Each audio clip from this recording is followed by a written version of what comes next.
bem você, médica, médico, que nos prestigia aqui nesse programa de gestão de crise patrocinado pela Novo Nordisk. Muito obrigado pela sua paciência, pela sua audiência. E o tema aqui da gestão de crise, de novo, mais uma vez, é falar sobre como você, médica, como você, médico, podem sobreviver a este cenário disruptivo que nos traz essa pandemia.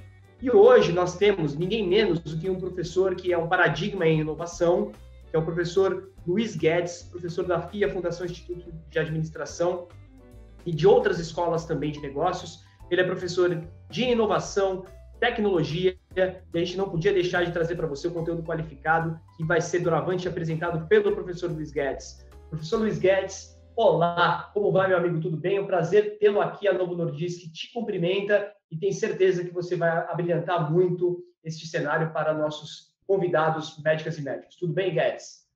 Tudo bem, professor Sabino. Muito obrigado pela possibilidade da presença. Eu estou aqui muito feliz e espero poder contribuir com a reflexão que todos temos que ter nesse momento difícil pelo qual passamos, mas que é a marca dos nossos tempos, que é a transição constante. A gente está sempre em mudança. Nesses tempos, a mudança é muito acelerada, mas essa é a tônica do mundo em que vivemos, não é? Muito bem, Guedes, com certeza. A gente está vivendo um cenário aí que era um cenário não imaginado, principalmente nos últimos anos e no começo deste ano, né? Não estava sendo calculado uma infecção dessa magnitude com um vírus dessa dimensão. E aí, enfim, muito se fala a respeito de tecnologia, muito se fala a respeito de inovação. A gente aqui está vivendo um momento em que a tecnologia que nos propicia ter esse conteúdo, levar esse conteúdo para as médicas, para os médicos. Mas eu queria entender de você, mais tecnicamente, o que, Guedes, o que a academia, o que a técnica entende como inovação? Fala um pouquinho de inovação para a gente, por favor. Claro.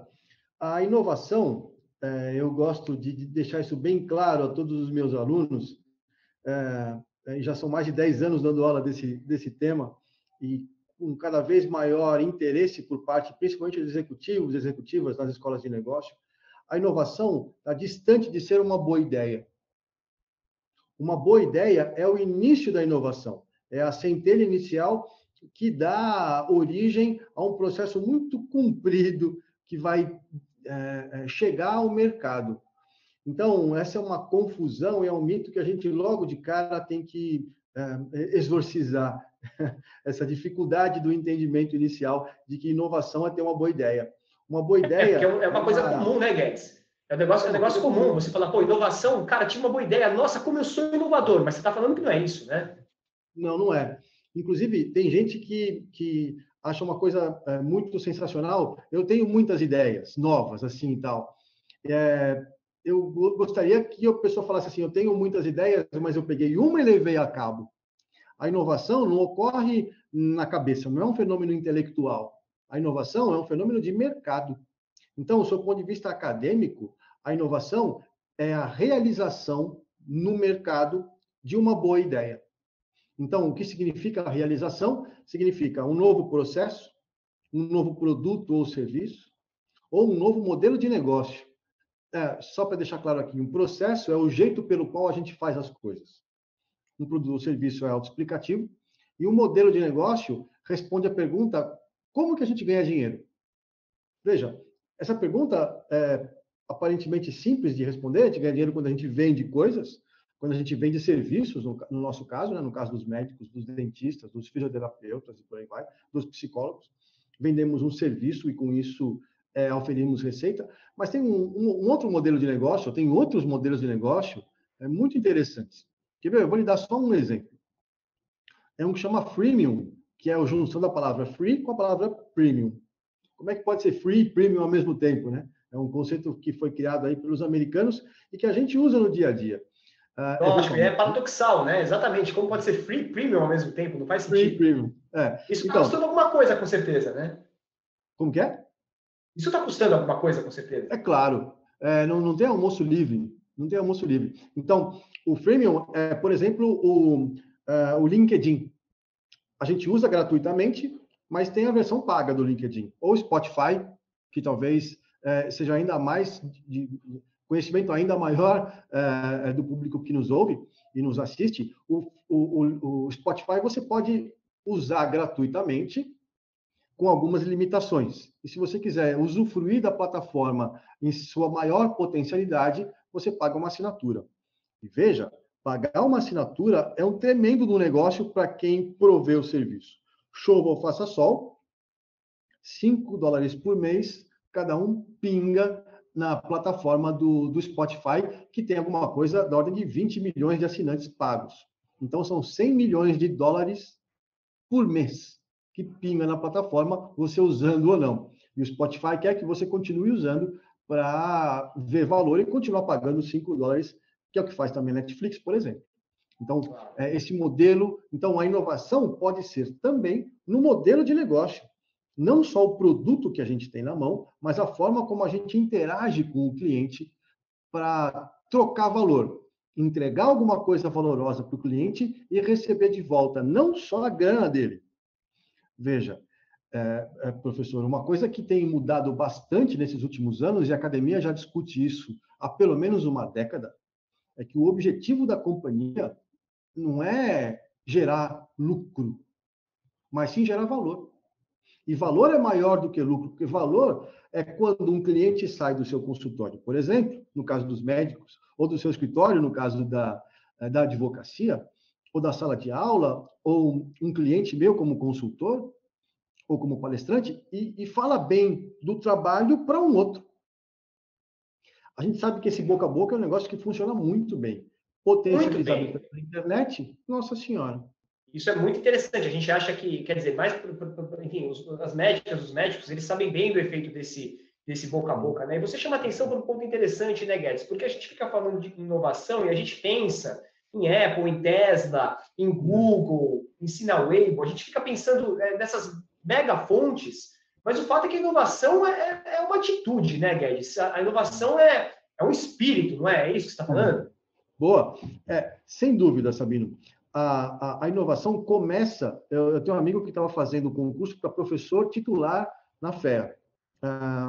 Gente da melhor qualidade, e é um cara muito bom. E professor titular, como todos sabemos, é o topo da carreira do médico, não, do professor. Então, é um concurso muito difícil de passar. E essa foi uma pergunta da banca para ele. Onde começa a inovação? E aí ele falou, ele contando isso numa aula, né? E ele falou, puxa vida, eu fiquei pensando, e respondi, no mercado. A inovação começa no mercado e termina no mercado. A atitude do inovador é a atitude de olhar uma demanda premente não muito bem atendida. Então, é de fato uma atitude, é um modelo mental, sabe, professor? É um olhar atento para o seu público-alvo. Então, a primeira coisa a descobrir, assim como quando a gente dá aula de estratégia, a gente fala, estrategiar é escolher. Quem faz estratégia escolhe o que fazer, mas também escolhe o que não fazer. Porque quando você escolhe o que fazer, cada escolha uma renúncia. Se você escolheu, então tá bom. Então vamos fazer isso, mas vamos fazer isso muito bem. O Google tem, depois quem nos ouve e nos assiste, se tiver um interesse, pode procurar lá os 10 princípios do Google, que é uma carta em que os dois fundadores escreveram, uma carta de fundação da empresa. Eles falam, e isso é linguagem corrente lá dentro, dentre esses 10 mandamentos, vamos chamar assim, eles não falam nada de mandamentos, mas entre essas 10 coisas, uma delas é melhor você fazer uma coisa muito, mas muito bem feita. Então, escolha o que você vai fazer e seja estelar em performance nesse negócio. E para você ser muito bom, você precisa conhecer muito bem o seu público-alvo. É o que o Porter chamou de nicho. E ele estipulou 3 estratégias genéricas, e o Porter é uma das mentes mais brilhantes do século XX na administração, escolheu uma dessas 3 estratégias genéricas e a chamou de nicho. Então, escolher muito bem o seu público-alvo e ser o melhor provedor de conteúdo, de saúde, de entretenimento, de material esportivo, seja lá o que for, para esse público. Você tem pouca gente, mas com ticket médio bem alto. E o que importa é o produto deles, né? Produto de pessoas pelo ticket médio. Então, inovação é uma atitude que começa com esse olhar atento, mas que termina começa com um olhar atento para o mercado e passa pelo inovador e pela empresa e termina no mercado também. É um loop. É muito interessante isso, Guedes, porque, né, professor, a gente, enfim, vou reproduzir aqui um ensinamento que eu tenho ouvido bastante, né? Eu tenho frequentado bastante a doutrina do yoga como filosofia, e um ensinamento que eu tenho ouvido bastante é fazer o básico bem feito, né? E acho que o que você está falando é ter foco, mas sem descuidar do básico. E parece que é básico, então, você pensar, né, em inovação o tempo todo. Digamos, um conceito innovation by design poderia ser interessante, assim, você ser um ser inovador, algo inovador na sua essência. Sem dúvida, isso é um tema muito interessante, porque um autor escreveu, dois autores, na verdade, O'Reilly e Cushman, escreveram um artigo em 2014 que fala sobre ambidestria organizacional. Veja só, uma organização ambidestra, e essa organização pode ser uma pessoa, né, se for um EUSA, ou uma organização do tamanho da IBM. Eles argumentam nesse texto que uma organização ambidestra faz muito bem as duas coisas. Ao mesmo tempo que constrói o futuro, não perde o pé no presente. Eu tive a oportunidade de escrever um artigo sobre isso a certa altura da minha vida. A minha dissertação de mestrado, eu fiz estudo de caso no Laboratório Fleury, que é muito conhecido de todos nós. E, a meu juízo, o Laboratório Fleury é uma empresa ambidestra, a primeira empresa no mundo a entregar o resultado de um exame laboratorial pela internet, por exemplo, dentre outras tantas coisas que o Fleury faz. É uma empresa muito inovadora, trabalha com inteligência artificial, que foi o tema da minha dissertação de mestrado, em 2000, quanto? Eu já estou ficando velho, 2004. Eu fiz de 2004 a 2008. Em 2004 já se falava em inteligência artificial no Fleury, não com esse nome, inclusive. Então, eles estão muito à frente do seu tempo e tem muito o meu respeito, né? As opiniões podem variar, mas o meu respeito tem integralmente, tanto que sou cliente do Fleury há mais de 20 anos. Olha só, há mais de 20 anos que sou cliente do Fleury. Veja que interessante como quando você admira uma empresa, você volta e volta e volta. O marketing, inclusive, tem chamado isso de lifetime management, né? Que é a gestão da vida toda, e lifetime value, que é o valor da vida toda do cliente de relacionamento com a gente. Por isso que tratar mal um cliente, perder um cliente, a gente não perde só aquela transação, a gente perde todas as outras que estão para frente, o que seria péssimo. Mas a ambidestria, só para fechar esse tema, professor, eu me empolgo, tem um MBA aqui na FIA que tem 600 horas. Então, o tema da inovação é infinito, né, meu amigo? Mas esse da ambidestria, que é como a gente faz exame de patologia clínica, exame clínico, exame laboratorial, melhor dizendo, a gente não pode errar. Um erro num exame pode custar muito caro, tanto para o paciente, quanto para o hospital, quanto para a marca Fleury. Um erro é péssimo sob qualquer perspectiva. Então, fazemos milhões de exames por mês e a nossa meta de erro não é 0,1, é zero. Então, temos que ter um controle operacional absurdo com o presente, sem deixar de criar o futuro. E essa é a dificuldade desse Innovation by Design, ser capaz de fazer muito bem as duas coisas, o que, lhe adianto, é muito difícil.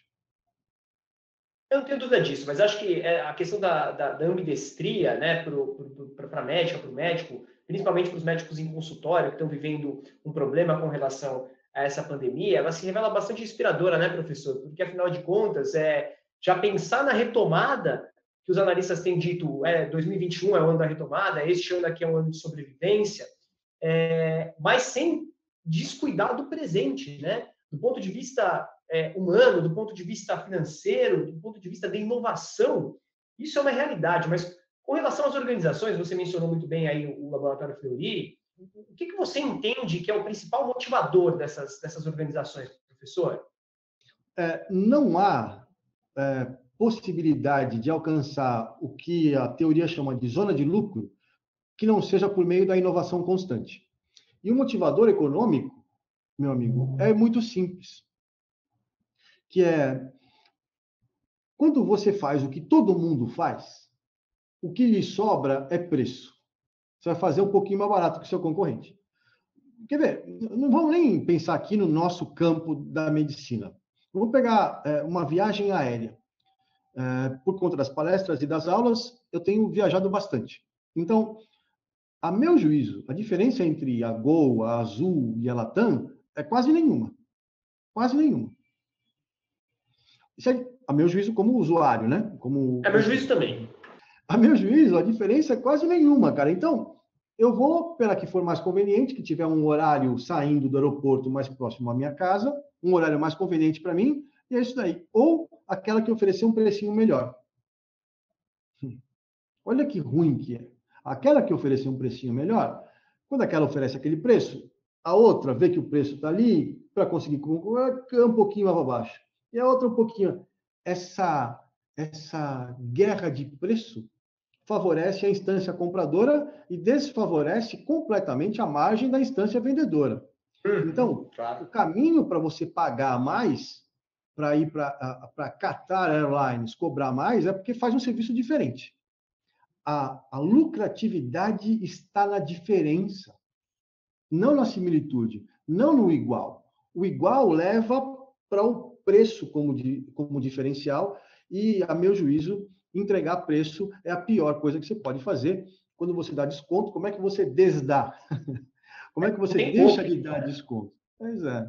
Então, ferrou. Claro. Então, o único jeito de sobreviver dignamente, de ter grana como resultado do seu esforço, é por meio da inovação. Porque senão o seu esforço garante somente a sobrevivência, que, a meu juízo, para pessoas de boa cabeça, a sobrevivência é muito pouco. A gente tem que almejar outro patamar de trabalho e de vida, eventualmente.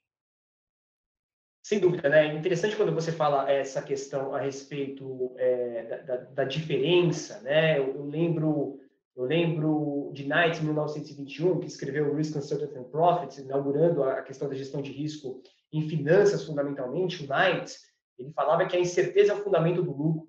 Então, de certa forma, mesmo na teoria financeira, você transportando para o que você está dizendo, quanto mais você arrisca, não é, Guedes? Maior a possibilidade de você ter lucratividade, de acordo com a melhor doutrina financeira. Agora, eu queria que você comentasse um pouco desses riscos, né? Quais os riscos envolvidos nessa atitude inovadora, nessa inovação que você fala?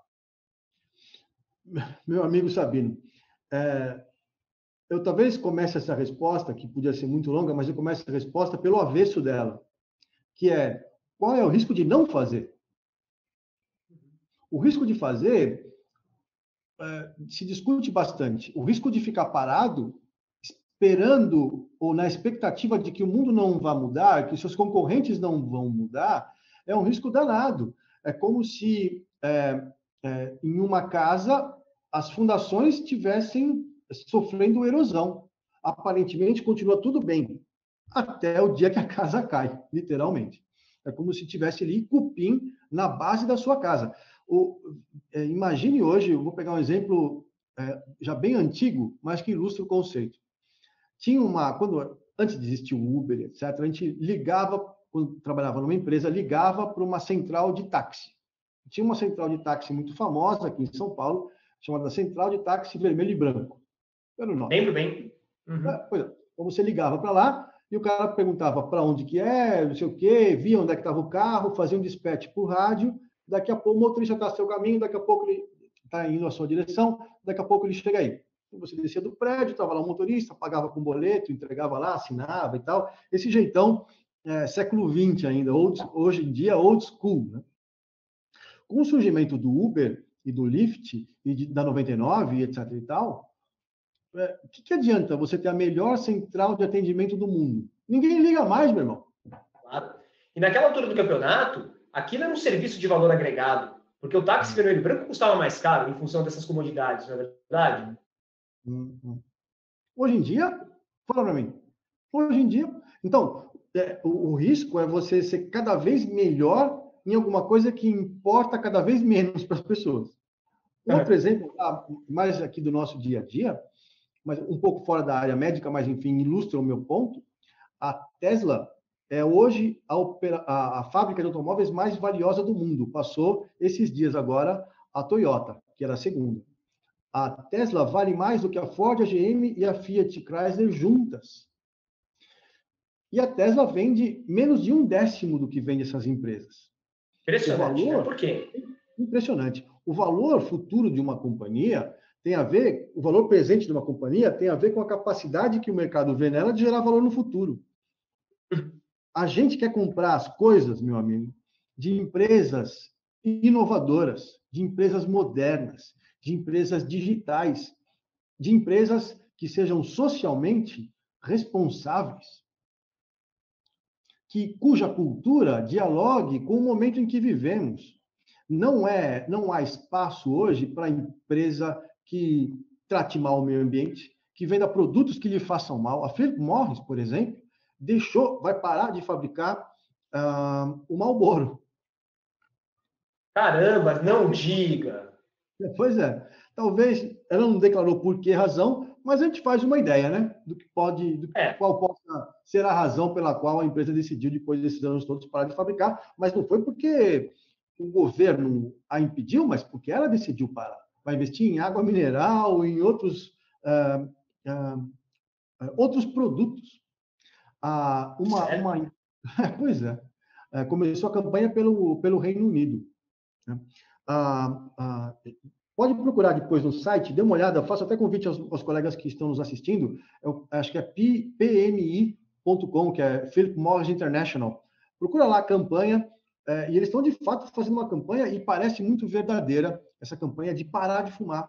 A Heineken tem uma campanha internacional falando do motorista da vez, então uma fábrica de cerveja fazendo uma campanha internacional, custou caro, porque é um piloto de Fórmula 1 que faz a campanha, dizendo para as pessoas, vai sair numa turma, um cara não bebe, porque bebida é direção, não. A fábrica de cerveja dizendo não beba.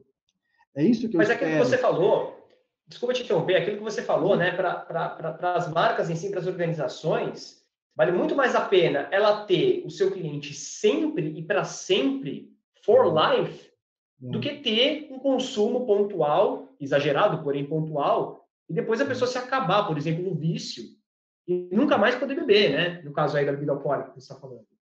E sem contar que tem esse efeito de contágio. Quando você vê um cara que sofreu um acidente porque bebeu, você fala, eu é que não vou beber.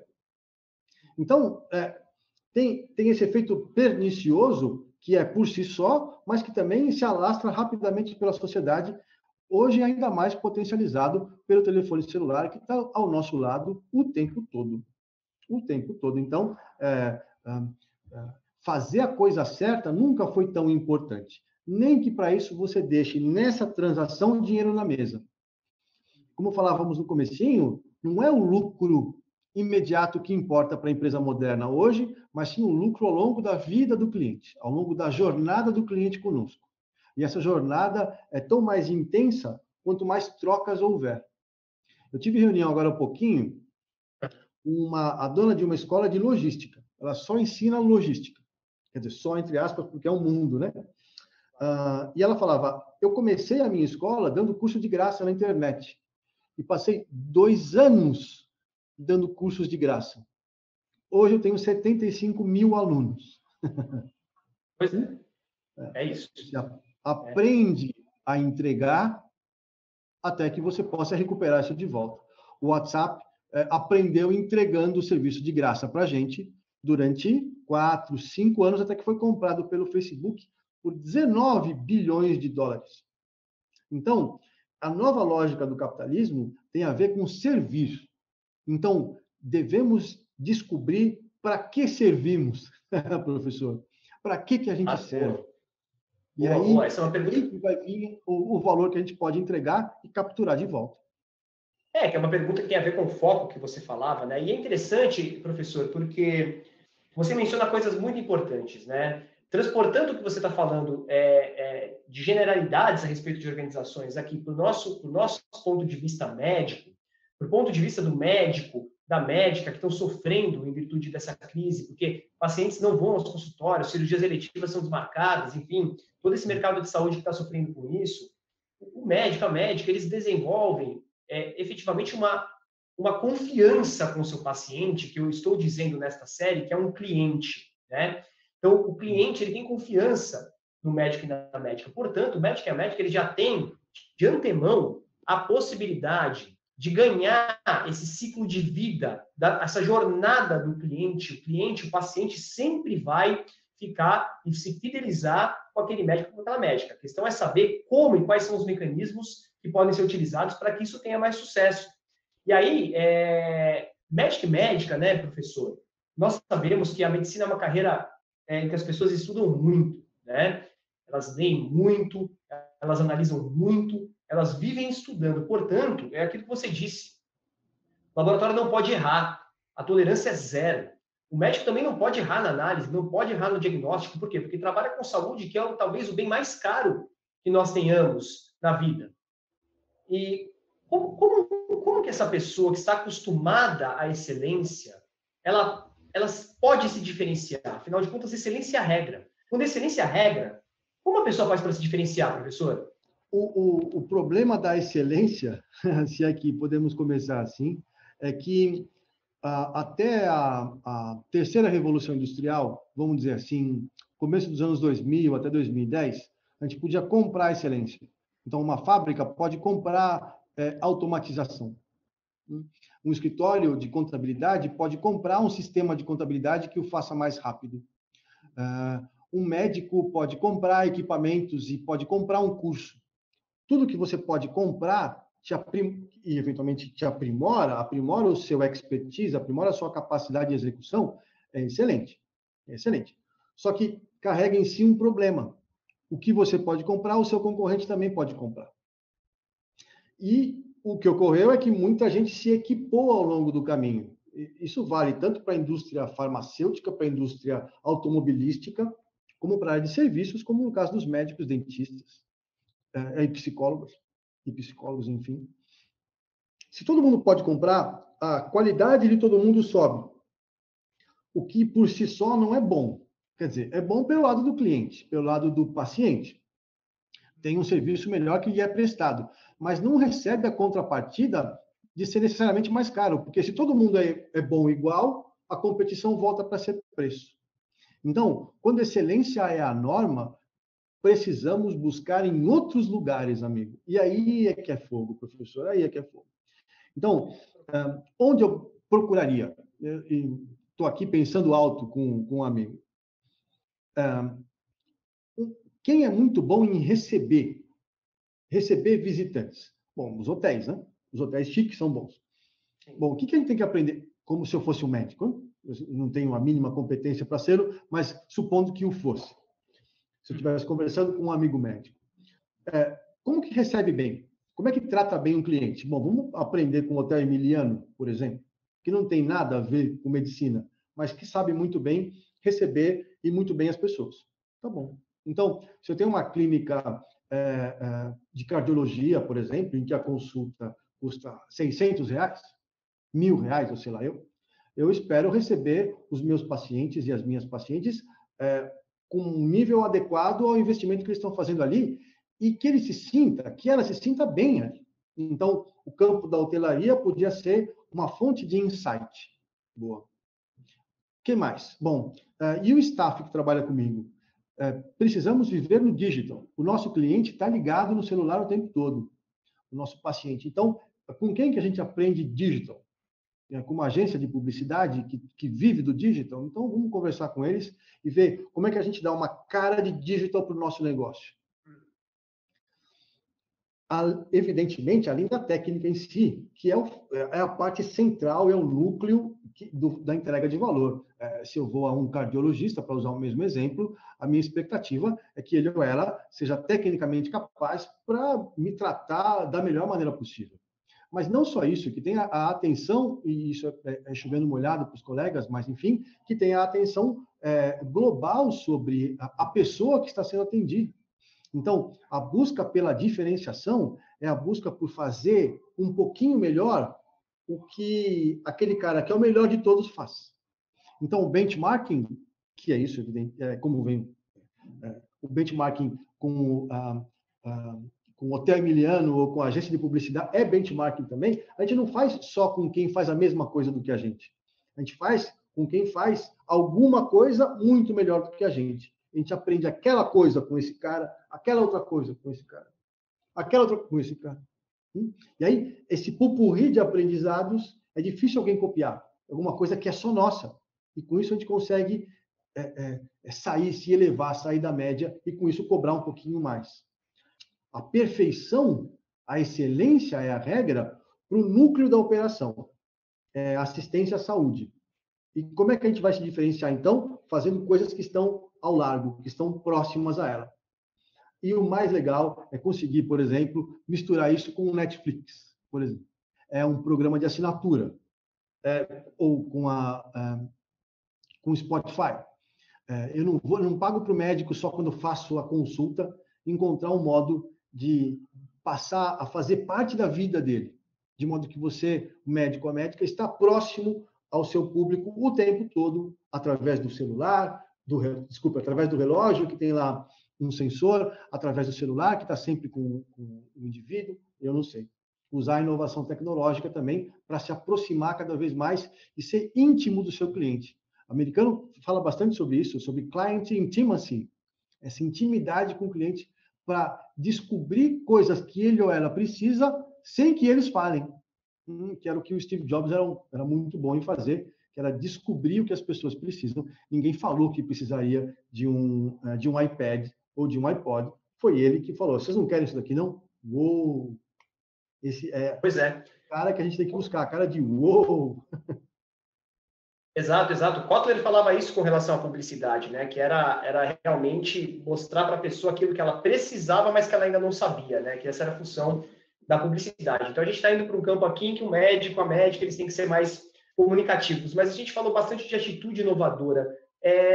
Na prática, professor, o que você aconselharia para os médicos, para as médicas, como atitudes inovadoras? Você deu alguns exemplos aí, falou da questão da hotelaria, falou da questão da digitalização, de procurar uma agência de publicidade, mas muitas vezes a médica e o médico eles ficam naquela zona de conforto, né? Ainda na crise, existe aquele sentimento de catarse, né? Que a pessoa ela fica imóvel, ela não consegue se mexer, e ela precisa efetivamente tomar um choque, um chacoalho, alguma coisa para poder se mexer. O que você recomendaria, professor, nesse sentido, para quem está nessa situação?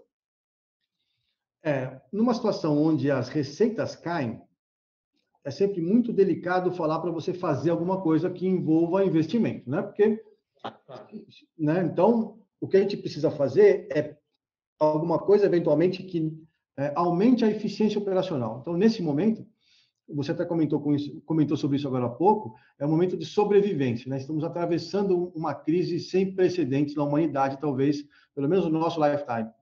Então, é um momento de sobrevivência. E como é que a gente faz isso? Enxugando custos.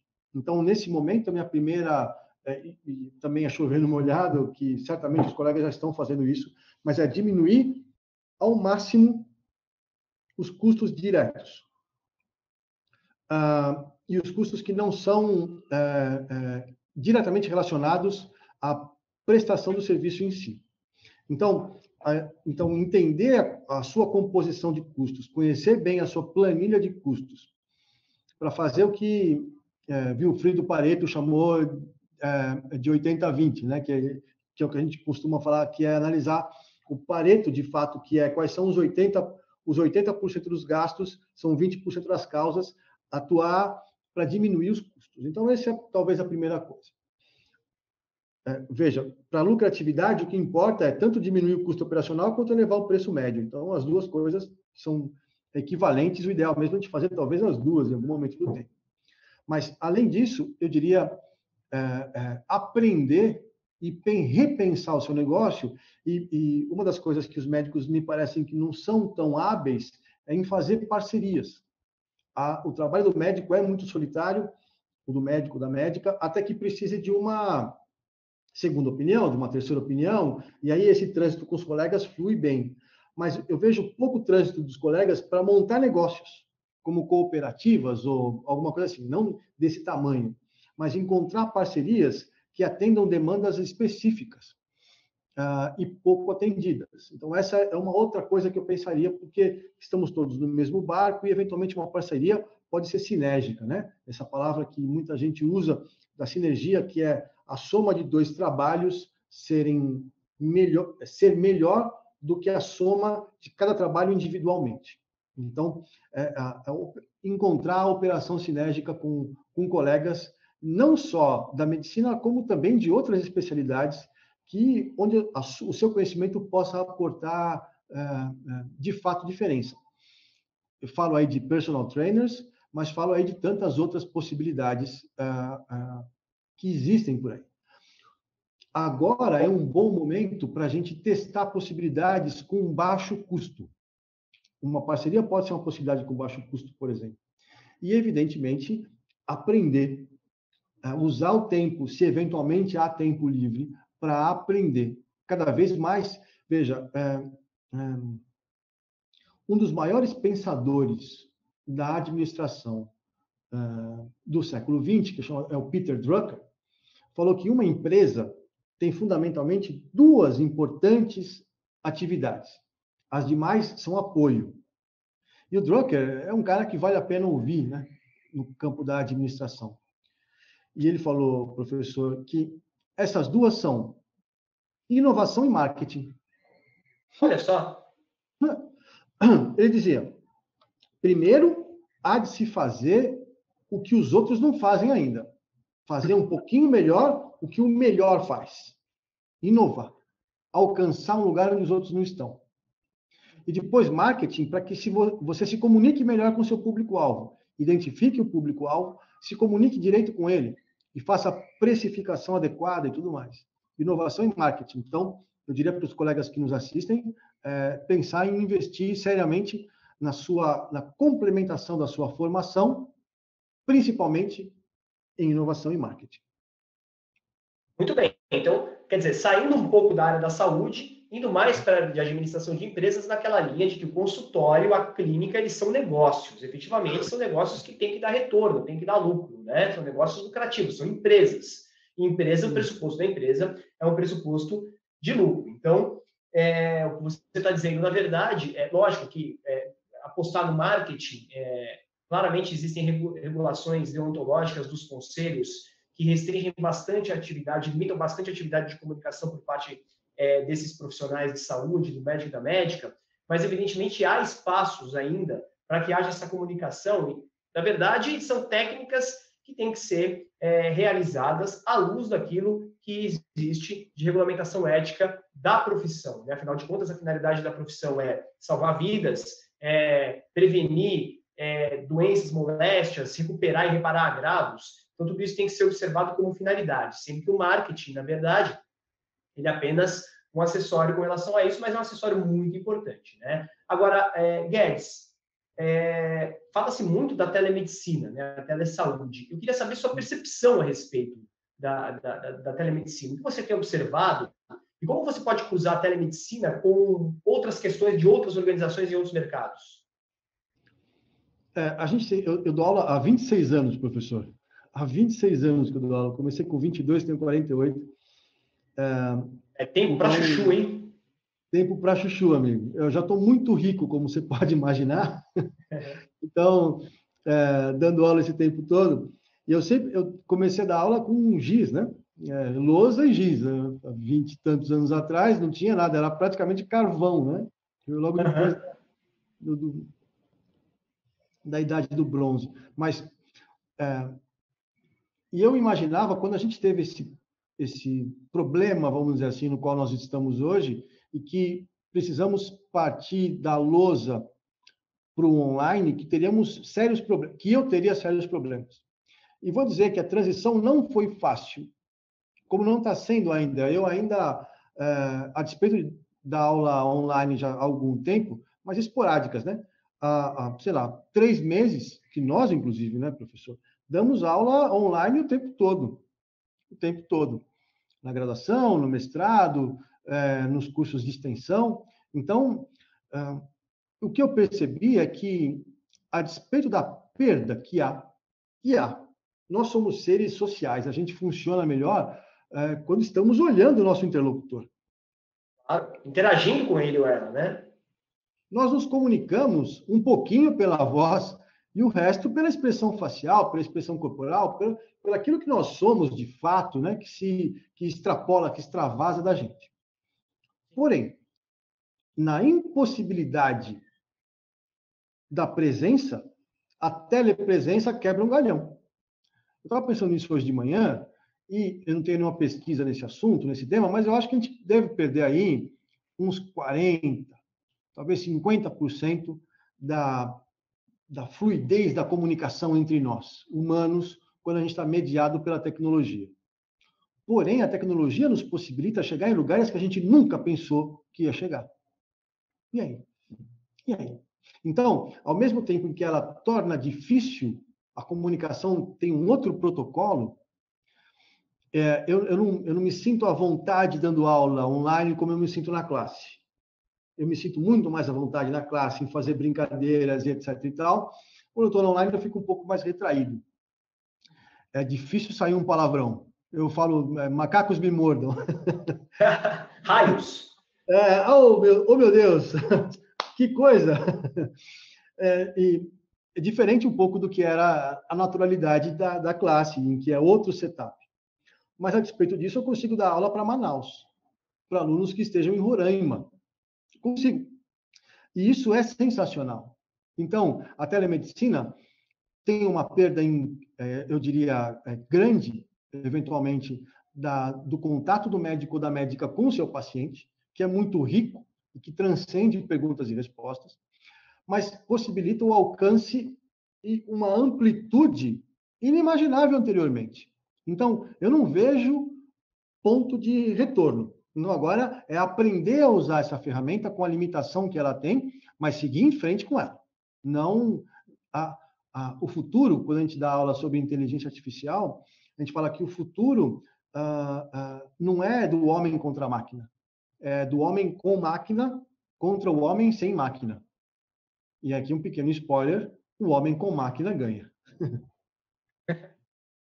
Pois é, né? Então, assim, a telemedicina que a gente vê, você fala muito bem, ela abre a possibilidade, e aí vai muito, muito ao encontro da resposta que você deu anteriormente, para que pessoas de outros cantões do Brasil, por exemplo, consultem um endocrinologista de São Paulo, de Curitiba, de Porto Alegre, de Vitória, um endocrinologista do Rio de Janeiro, que, enfim, sejam reconhecidos, né, por sua atuação, por sua prática. Isso leva esses profissionais ao necessário incremento da sua educação, da busca por mais conhecimento e maior destaque, né? Então, aliados à telemedicina, pelo menos no meu sentir e de acordo com o que você está falando, existe também a necessidade da médica e do médico de eles inspirarem mais confiança para serem atingidos por públicos que antes não eram. Então, a telemedicina, na verdade, tudo isso pode ser uma belíssima oportunidade de escalar o negócio. Você não acha, Guedes? O médico, assim como o professor, assim como o consultor, tem um problema de escalar, que é o seu tempo. Você tem 12 horas úteis no dia para trabalhar, depois disso você precisa viver. Teoricamente, você deveria ter bem menos do que 12, mas não deve passar de 10, de 12, de jeito nenhum. Então, o seu tempo não escala, e isso é um problema. Agora, você pode aumentar o alcance, que é diferente um pouco do seu ponto de vista teórico do que é escalar. Escalar é ter, do dia para a noite, 1 milhão. E a gente não consegue ter 1 milhão de clientes. A gente não consegue. Eu, como professor, não consigo dar 1 milhão de aulas. A minha aula na pós-graduação tem 4 horas, tem 2 períodos de 4 horas que eu consigo dar aula e acabou. Eu não consigo. O que eu posso fazer é ter mais alunos na classe. Mas um médico não consegue atender mais pessoas de uma vez só. Não da maneira correta, eu presumo. Então, a gente não consegue escalar efetivamente, mas a gente consegue alcançar quem a gente não alcançava antes. Isso a gente consegue, pela telemedicina, eventualmente. Então, o que o médico pode escalar é dar uma palestra, gravar, participar de um webinar, gravar uma aula online e deixar no YouTube. Uma aula onde ele ensina ou para a comunidade, ou para os pacientes, eventualmente, ou para a comunidade médica, eu digo, ou para os pacientes, ou para a sociedade em geral, o que ele aprendeu. Eu tive, essa semana, uma reunião com um colega do Google, em que estamos desenvolvendo um projeto juntos e eu queria escrever com ele um estudo de caso. Ele falou, puxa, mas o Google é muito restritivo sobre o que a gente pode falar lá dentro, não pode, assim como toda empresa americana, né? A Samsung é mais ainda e tal, não é empresa americana, mas digo, essas empresas grandes são muito restritivas para contar histórias lá de dentro. Eu falei, tá, quanto tempo você está lá no Google? A gente fez umas continhas, ele está lá no Google há 20 mil horas. Eu falei, então tá, então vamos escrever o seguinte artigo. O que eu aprendi trabalhando 20 mil horas como executivo do Google? Ele falou, puta, que legal, adorei isso. Eu falei, porque aí é o seu depoimento. Então, eu imagino um médico que participou, que trouxe ao mundo 10 mil bebês. O que eu aprendi depois de 10 mil partos? Olha que legal, eu gostaria de saber. Ou quem trabalha com medicina paliativa, ou quem trabalha com tantas coisas que tocam o humano nesse ponto tão delicado da vida que é a saúde, né? Ou a falta dela. Então, prestar esse serviço para a sociedade, entregar na expectativa de que, um, você está fazendo a coisa certa, e dois, isso pode voltar. E a minha crença é que fazer a coisa certa dá payback, professor. Eu acredito muito nisso. Então, na verdade, a médico, eles não podem ver esse tipo de exposição como uma divulgação de segredo, divulgação do negócio de maneira concorrencial, né? Quer dizer, vou dar uma consulta de graça, as pessoas não vão pagar, etc. Isso, na verdade, é um ativo que eles têm que explorar aí. A tecnologia propicia que eles explorem esse ativo, tornem-se mais conhecidos, cheguem a públicos cujo alcance não seria possível antes, né? Agora, Guedes, para a gente finalizar essa nossa entrevista riquíssima, eu queria que você expusesse suas considerações finais diante do cenário e do que se propõe, né, esses episódios relacionados à gestão de crise. O que você teria para dizer para os médicos e para as médicas durante este tempo? Eu não me ponho aqui numa posição de conselheiro, porque, de fato, a situação é muito crítica. Mas eu estou aqui pensando alto, repisando aqui o que falei agora há pouco. Eu procuraria diminuir os custos operacionais o máximo que der, diminuir ao mínimo possível. Então, essa é a primeira coisa, contando com a colaboração daqueles que trabalham conosco e com o apoio daqueles que trabalham conosco. Em tempos de inteligência artificial, as pessoas nunca foram tão importantes. Precisamos de boas pessoas trabalhando conosco. Não existe mais, sempre foi um mito, a bem da verdade, o gênio solitário. Então, encontrar apoio na comunidade, procurando formas criativas de parceria.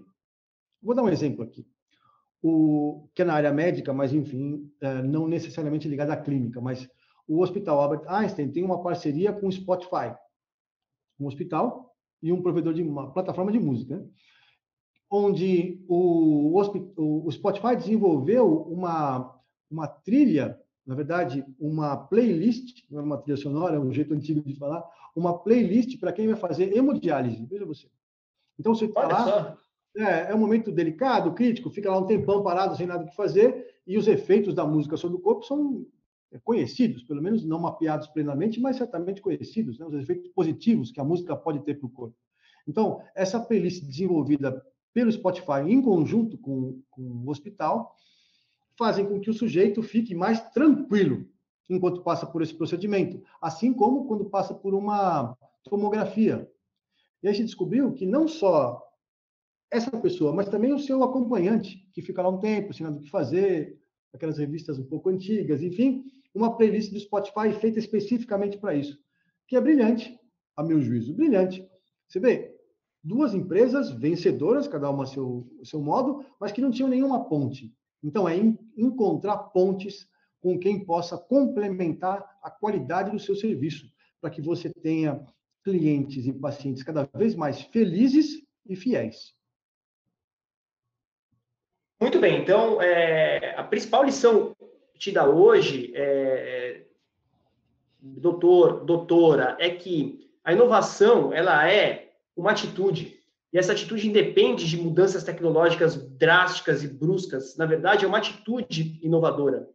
E o que de melhor dá para fazer nessa crise é, eventualmente, estabelecer parcerias, expor-se mais, a fim de alcançar aquelas pessoas que podem vir a ser clientes e que antes eram inalcançáveis. Professor Guedes, queria agradecer a sua presença aqui, sempre enriquecedor, sempre estimulante, inspirador. Em nome da Novo Nordisk, a gente quer deixar as portas abertas para o seu retorno, para falar sobre esses temas que são tão importantes para a nossa realidade. Muito obrigado, professor Guedes. Olha, é um prazer para mim. Eu que agradeço muito o convite e a oportunidade. Eu espero ter endereçado os aspectos importantes aqui para essa reflexão e fomentar a reflexão dos colegas, que é isso que a gente precisa, de fato. Refletir. A gente tem no Brasil essa ideia de que trabalhar é fazer. Trabalhar é muito pensar, é muito planejar, além de fazer, né? Então, eu espero ter contribuído com a reflexão dos colegas e, mais uma vez, agradeço a você, professor Marcos Sabino, a quem eu tenho muito respeito e tenho muito orgulho de chamar de meu amigo. Muito obrigado, um prazer. O respeito e orgulho é recíproco, meu amigo. Doutora, então, pessoal, a gente tem a volta do professor Guedes no podcast. Confiram com a gente vai explorar questões mais ligadas à inovação na área da saúde e vai ficar disponível no nosso canal. Por favor, a gente aguarda vocês. Muito obrigado e até já. Um abraço a todos.